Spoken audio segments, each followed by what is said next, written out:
Hi everyone, ఈ వీడియోలో continue statement గురించి తెలుసుకుందాము. When a continue statement is encountered, the control skip the execution of the remaining statement inside the body of the loop for the current iteration and jumps to the beginning of the loop for the next iteration. If the loop's condition is still true, the loop is entered again, else the control is transferred to the statement immediately.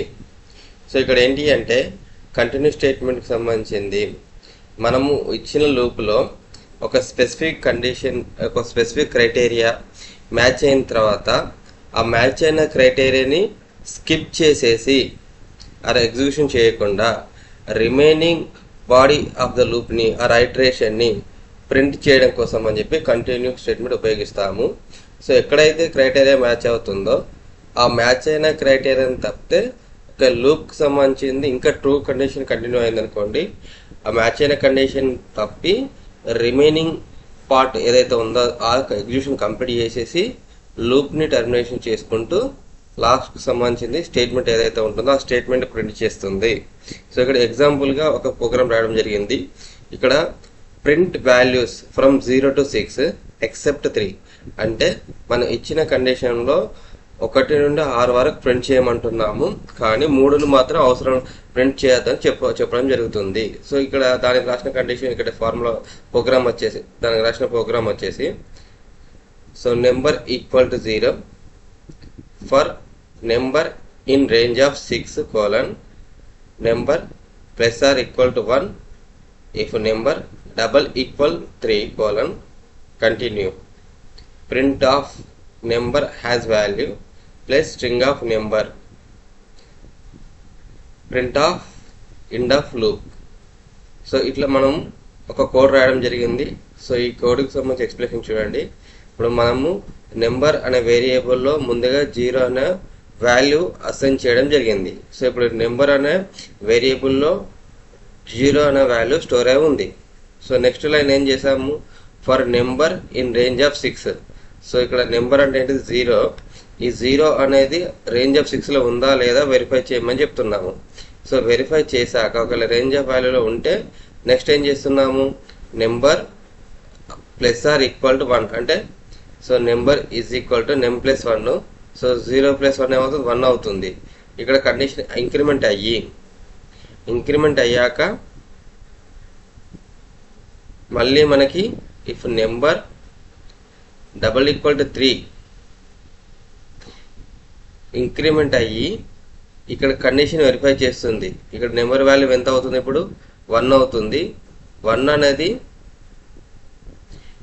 3కు సమానం కాదా అని check చేసుకుంటుంది. ఒకవేళ కాదు అంటే next condition వచ్చేసి print. ఈ print statement అనేది ప్రింట్ అవుతుంది. Number has value plus string of number వచ్చేసి 1 అని చెప్పి ఈ విధంగా ప్రింట్ అవుతుంది. మళ్ళీ నెక్స్ట్ టైం ఐటరేషన్కి సంబంధించింది మళ్ళీ ఐటరేషన్కి వెళ్తుంది. ఇక్కడ అప్పుడు నెంబర్ వాల్యూ ఎంత అవుతుంది, 1 అవుతుంది.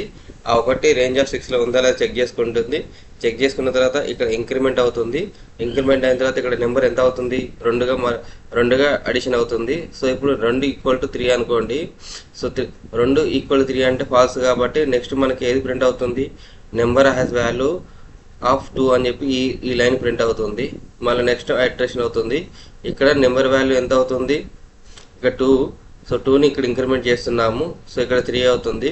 So number 3 double equal to 3 అంటే ఇక్కడ కండిషన్ సాటిస్ఫై అవుతుంది. సో 3 ఈక్వల్ టు 3 కాబట్టి అప్పుడు ఏమవుతుంది, ఇఫ్ కండిషన్ అనేది ఎగ్జిక్యూట్ అవుతుంది. ఇక్కడ ఏం ఎగ్జిక్యూట్ అవుతుంది, కంటిన్యూ వస్తుంది. అంటే కంటిన్యూ అనగానే ఈ లైన్ స్కిప్ అవుతుంది, 3 అనేది ప్రింట్ అవ్వకుండా. మళ్ళీ కంటిన్యూ అంటే మళ్ళీ పైకి వస్తుంది. మళ్ళీ పైకి వచ్చేసి నెంబర్ అనేది మళ్ళీ ఇంక్రిమెంట్ అవుతుంది. ఇంక్రిమెంట్ అయ్యి ఇక్కడ ఎంత అవుతుంది, ఇక్కడ 3 ప్లస్ ఇక్కడ 3 ఉంది కదా. సో 3 + 1 = 4 అవుతుంది. 4 అయ్యి 4 ఈక్వల్ టు 3 వెరిఫై చేసుకుంటుంది. 4 ఈక్వల్ టు 3 కాదు కాబట్టి మళ్ళీ నెక్స్ట్ లైన్కి వెళ్ళిపోతుంది. ప్రింట్ నెంబర్ హ్యాస్ వాల్యూ 4 అని చెప్పి నెక్స్ట్ మళ్ళీ నెంబర్ ఇక్కడ ఇంకా అవుతుంది, ఇక్కడ 4 ఉంటుంది. ఈ 4 ఇక్కడ ప్లేస్ ఇంక్రిమెంట్ అవుతుంది. అట్లా అప్ టు 6 వరకు అడిషన్ అయిన తర్వాత నెక్స్ట్ ఈ 6 వరకు ఇక్కడ ప్రింట్ చేస్తుంది. మళ్ళీ నెక్స్ట్ 7 అనేది రేంజ్ ఆఫ్ 6లో ఉందా లేదా చెక్ చేసుకుంటుంది. రేంజ్ ఆఫ్ 6లో లేదు కాబట్టి ఇక్కడ ఫాల్స్ అయిపోగానే ఈ ఫర్ లూప్ అనేది టర్మినేషన్ అయిపోయి ఈ లాస్ట్ స్టేట్మెంట్ ఏదైతే ప్రింట్ ఉందో ఎండ్ ఆఫ్ లూప్ అనేది ఎగ్జిక్యూట్ అయిపోయి కంప్లీట్గా ప్రోగ్రామ్ అనేది టర్మినేట్ అవుతుంది అనమాట. సో ఈ విధంగా సీక్వెన్స్ అనేది కంటిన్యూ ఏం చేస్తుంది, మనకి ఎక్కడైతే క్రైటీరియా మ్యాచ్ అవుతుందో ఆ మ్యాచ్ అయిన క్రైటీరియాని స్కిప్ చేసేసి రిమైనింగ్ లూప్ ఒకవేళ ట్రూ ఉంటే ఆ ట్రూకి సంబంధించిన లూప్ కంటిన్యూ ఫాల్స్ అయ్యేంత వరకు మొత్తం స్టేట్మెంట్కి సంబంధించింది అవుట్పుట్ అనేది ప్రింట్ చేసేసి ఫైనల్గా లూప్ అనేది టర్మినేట్ చేస్తుంది. సో ఈ విధంగా మనం కంటిన్యూ స్టేట్మెంట్ ఉపయోగించవచ్చు. సో ఇంకొక ఎగ్జాంపుల్ కూడా అక్కడ రాయడం జరిగింది. ఫర్ ఇక్కడ ఏం చేస్తున్నాము, 10 to 20 ఈ రేంజ్లో ఇచ్చిన రేంజ్లో మనకు కండిషన్ వచ్చేసి ఈక్వల్ టు 15 ఒకవేళ నేను పై దాంట్లో ఇంక్రిమెంట్ చేసుకుంటూ వచ్చాను, ఇక్కడ ఎలాంటి ఇంక్రిమెంట్ చేయలేదు, సింపుల్గా రేంజ్ ఇచ్చాను. ఈ రేంజ్ 10 to 15, ఈ 20లో 15 ఒకవేళ ఉంటే 15 ప్రింట్ చేయకుండా డైరెక్ట్ మీదే ప్రింట్ చేయమని చెప్పడం జరుగుతుంది. సో ఇక్కడ for number in range of 10, 20 ఇక్కడ టపుల్ ఇవ్వడం జరిగింది. సో 10, 20 ఏంటంటే స్టార్టింగ్ వచ్చేసి 10 నుండి స్టార్ట్ అవుతుంది, ఎండింగ్ వచ్చేసి 20. సో అంటే n-1 19 వరకు మనకు ప్రింట్ అవుతుంది అనమాట. 10 నుండి n-1 వరకు ప్రింట్ అవుతాయి. సో ఇక్కడ కండిషన్ ఇది ఏం చేస్తుంది, నెంబర్ సో 10 = 15 అవునా కాదా వెరిఫై చేసుకుంటుంది. 10 అనేది 15కి సమానమైనది కాదు కాబట్టి సో ఫస్ట్ మనకి 10 అనేది ప్రింట్ చేస్తుంది. ఈ లూప్ అనేది ఇక్కడ ఈ స్టేట్మెంట్ అనేది ఎగ్జిక్యూట్ అవుతుంది. ఇది ఎగ్జిక్యూట్ అయిన తర్వాత మళ్ళీ లూప్ ఐటరేషన్, మళ్ళీ నెక్స్ట్ టైము మళ్ళీ లూప్ ఐటరేషన్ చేసుకుంటుంది. ఇక్కడ 11, సో ఈ రేంజ్లో ఉన్న 11 తీసుకొని ఈ 11 ఈ రేంజ్లో ఉందో వెరిఫై చేసుకుంటుంది. సో 11 = 15 మళ్ళీ ఇక్కడ కండిషన్ చెక్ చేసుకుంటుంది. ఈ కండిషన్ చెక్ చేసుకుని ఈ కండిషన్ సాటిస్ఫై కాకపోతే నెక్స్ట్ ప్రింట్ వాల్యూ అనేది ప్రింట్ చేస్తుంది. అట్లా మనకి అప్ టు 15 వరకు రాగానే 15 = 15 అని చెప్పి ఇది మ్యాచ్ అయింది కాబట్టి ఈ కంటిన్యూ స్టేట్మెంట్ ఏం చేస్తుంది, ఈ ప్రింట్ రాకుండా ఈ ప్రింట్ అనే అవుట్పుట్ని స్క్రీన్ మీద ప్రింట్ చేయకుండా మళ్ళీ లూప్ ఐటరేషన్ పార్ట్కి వచ్చేసి అక్కడ మళ్ళీ ఇంకేమైనా ట్రూ కండిషన్ ఉందో చెక్ చేసుకొని ఒకవేళ 16 ఇన్ రేంజ్ ఆఫ్ ఈ రేంజ్లో ఉందా లేదా వెరిఫై చేస్తుంది. 16 = 15 అవునా కాదా చెక్ చేసుకుంటుంది, కాదు అని కన్ఫర్మ్ చేసుకొని మళ్ళీ ప్రింట్ స్టేట్మెంట్కి వస్తుంది. అట్లా మనకి ఈ ఫర్ లూప్ అనేది ఏదైతే ఉందో ఫర్ లూప్ అనేది మొత్తం కంప్లీట్ రేంజ్ అనేది కంప్లీట్ అయ్యేంత వరకు ప్రింట్ చేసేసి ఫైనల్గా ఫాల్స్ రాగానే మనకు ప్రోగ్రామ్ టర్మినేట్ చేస్తుంది. ఇంకొకటి స్ట్రింగ్కి సంబంధించిందండి. సో ఇది ఇంకొక ఎగ్జాంపుల్ అండి.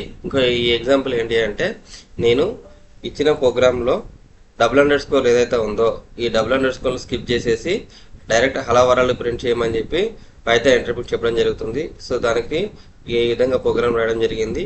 సో దీన్ని మీరు ప్రాక్టీస్ చేసేసి ఇది ఏ విధంగా ఎగ్జిక్యూట్ అయిందో అనాలిసిస్ చేసేసి కామెంట్ రూపంలో నాకు షేర్ చేయండి. ఈ వీడియో మీకు నచ్చితే లైక్ చేయండి, షేర్ చేయండి అండ్ సబ్స్క్రైబ్ చేసుకోండి. Thank you to all.